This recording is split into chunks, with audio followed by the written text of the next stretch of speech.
ఈరోజు రేషన్ షాప్ల సందర్శన చేయడం జరిగింది భారత కమ్యూనిస్ట్ పార్టీ సిపిఐగా.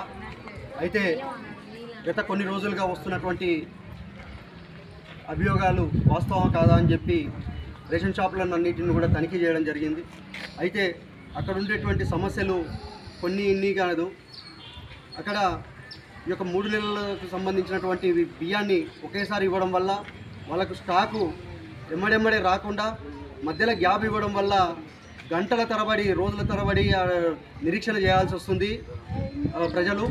అయితే ఈ యొక్క ఇబ్బందులను వెంటనే తొలగించాలని చెప్పి వారికి ఏ షాపుకు సరిపోయినంత బియ్యాన్ని ఎమ్మడే పంపించాలని చెప్పి, అంతేకాకుండా ఈ యొక్క సంచులు వాళ్ళు తూకాలు కరెక్ట్గా ఇది లేకుండా ఓ సంచుల తూకము తక్కువ రావడము, 40-50 కేజీలు పైన రావాల్సినటువంటి బియ్యం సంచి 40 నుంచి 43, 45 ఎట్లా అంటే అట్లా వస్తూ డీలర్లు నష్టపోవడము, ఆ డీలర్లు నష్టపోతున్నారని చెప్పి ఈ యొక్క వినియోగదారులకు కూడా అటు ఇటు చేయడం జరుగుతుంది.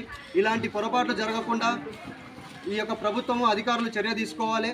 అంతేకాకుండా కొత్త రేషన్ కార్డులు అప్రూవల్ అయిన వెంబడే రేషన్ షాప్లకు కూడా వాళ్ళ లిస్టులు పంపించాలని చెప్పి, ఈ పోయిన నెల గత 2 నెలల కిందట అప్రూవల్ అయినటువంటి వాటికి బియ్యం ఇస్తున్నారు.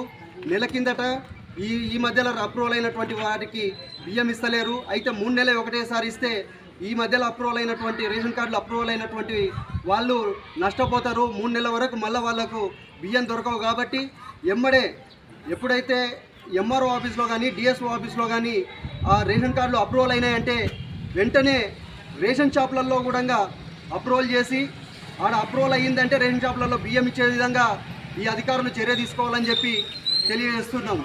అంతేకాకుండా గతంలో రేషన్ షాపులలో పేదలకు ఒక 14 నుంచి 16 రకాల నిత్యావసర వస్తువులు ఇచ్చేవాళ్ళు సబ్సిడీ మీద.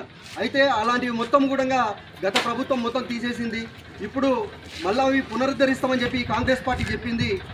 వాటిని మొత్తాన్ని కూడా ఉప్పు, నూనె, చింతపండుతో సహా మొత్తం ఈ 14 రకాలు 15 రకాల నిత్యావసర వస్తువులు మొత్తం కూడా రేషన్ షాపులలో పేదలకు సప్లై చేయాలని చెప్పి ఈ సందర్భంగా డిమాండ్ చేస్తున్నాం.